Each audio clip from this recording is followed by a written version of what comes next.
Chapter 16. Georgia.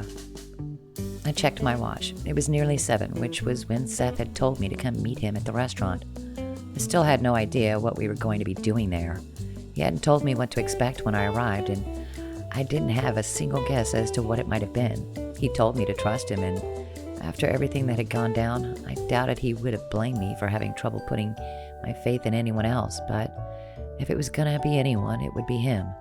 Of course it would be. I was perched on the chair in the living room, staring out at the first few drifts of snow floating down from the sky. I knew it was going to come in heavy tonight, but right now it almost seemed peaceful. Beside me, the Christmas tree that the two of us had put up together was standing tall, the star he'd placed on top gleaming in the light. I could still remember the look on his face when he had put it there, that sweet smile, the way the silver glittered in his eyes, like the tinsel draped around the branches. I still didn't know why he seemed so determined to help me. I couldn't figure it out. Sure, he had said at first that it was about keeping the store open, but now I got the feeling it was more personal than that. I got the feeling that this was about me, not just the bookshelf. And whatever he had planned this evening was an extension of his dedication to finally paying off the taxes I needed to. I didn't think I would have made it this far if it hadn't been for him. I would never have been able to stand up at the city council meeting and ask them to give me the permit, that much I knew for sure. But when he was there beside me, his hand squeezing mine tight, I felt as though I could have taken on anything in the world. And maybe that was what I needed right now. The promise that, no matter what, I had someone by my side who was going to be there for me. Someone who was going to do everything they could to look out for me. I didn't know what I had done to deserve someone like that in my life, but maybe my grandmother had been right when she had told me that Christmas was a time for miracles. I dropped a kiss on Mia's head and then made my way to the door, pulling on my coat as I headed toward the Italian restaurant where we had our first date. It was a little chilly, but I didn't mind the cold. As I got closer, though, I realized with a sharp jolt of surprise that I wasn't the only person headed to the restaurant this evening. No, there was a line of people wrapping around the corner lined up outside the entrance. What the? I muttered to myself. I knew the garlic knots were good, but a line this long? I had never seen it before. And as I joined the back of the line and got a better look at the people in it, I realized something. They were all women. All of them. Most of them I recognized, but some of them I didn't. They must have come from out of town. What the heck could have been going on in there that was so exciting? "You're Georgia, right?" a voice cut through the noise around me. I turned to find a woman who I was pretty sure I recognized as the owner of the restaurant standing behind me. "Yeah, I am." She jerked her head toward the store. "You come with me," she told me. "He's waiting inside for you." Seth.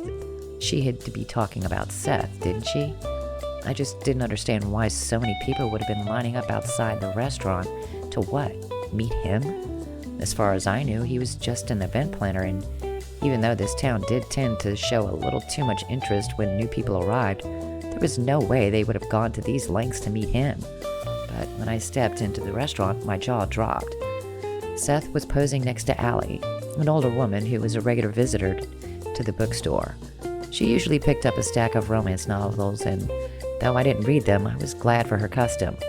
She was holding one of the books as she grinned down the lens of a camera held by one of the waiters who worked at the restaurant, and once the photo was taken, she handed Seth something. She brushed past the waiting line and grinned when she caught my eye. "Can you believe it?" she remarked, pointing to the front cover of the book she was holding. I frowned, glancing down at it, and then, finally, everything clicked into place. It was Seth. Seth, smoldering on the front of that romance cover. One of those sexy models I had barely glanced at before putting the books up on the shelves.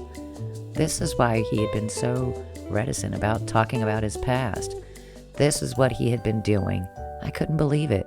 I stared at the cover for a long moment, then back up to Seth, then back to the cover again, feeling dumb. How could I have not seen this? How could I have let this go completely unnoticed for so long? I had been stocking these books in my store, for goodness sake. I should have recognized him the moment he stepped through the door, but I brushed that thought aside and made my way to Seth, who was taking a quick break from the line of women in front of him. I raised my eyebrows at him, pointing to the stack of books sitting on the table in front of him. "What on earth is going on?" I demanded. I couldn't believe this. None of this felt as though it could be real, not by a long shot. I took a few copies from the store, he admitted. I hope you don't mind. What's all this for? I asked him, gesturing around. What's even going on here? I don't get it. I got recognized while I was manning the table today, and it gave me an idea, he explained. I didn't want to make a big deal of my modeling work, but I figured, hey, if I could get the word out, I could pull in a crowd, sign a few books, take a few pictures, and make some money. My heart skipped a beat. Make some money? Was he doing this for the store? Here, let me show you, he told me excitedly, and he cracked open a small lockbox that was sitting just a few feet away from him. It was filled with checks and crisp bills. I squinted down at the amount, trying to crunch some quick numbers inside my head. This is enough to keep the store in the house? He finished up for me. My eyes nearly bugged out of my head. You're doing this for you, Georgia, he replied, grinning. You've worked so hard. You deserve to be able to keep the house and the store. You shouldn't have to choose. I clamped my hand over my mouth. I could hardly wrap my head around this. It was more than anyone had ever done for me, at least since my grandma had passed. The kind of sweetness, this investment in me, his willingness to go this far to make sure that I had everything I needed, it was almost more than I could take. And as I cast my eye over the rest of the women waiting to have their picture taken with him and for him to sign their books, I calculated a little more. I didn't know exactly how much he was charging, but I could take a good guess based on the money he already had. If I was anywhere close to right, the cash he was going to bring in would be more than enough to pay for everything. A rush of emotion overwhelmed me, and I reached up to give him a hug. I didn't know if I would ever be able to express just how grateful I was for everything he had done for me. I didn't know if I would even be able to come close.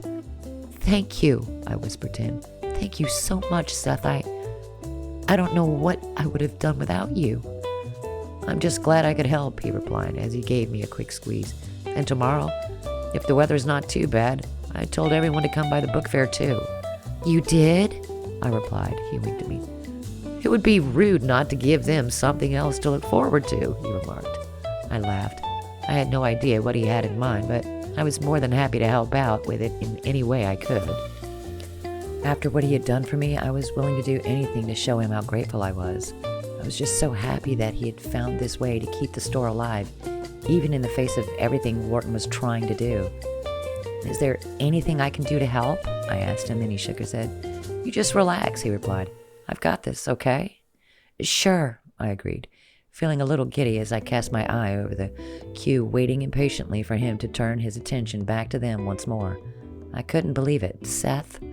A model, let alone a model for book covers, let alone romance book covers. I'd always been so certain that men like that didn't exist in real life because I just couldn't believe they would have been able to. Someone so perfect, so handsome, so charming, it didn't feel like they could exist out here in reality with the rest of us. But I should have known there was something special about Seth from the moment I saw him. Something different. And now that I knew what it was, well, I was damn sure I was never going to let him go.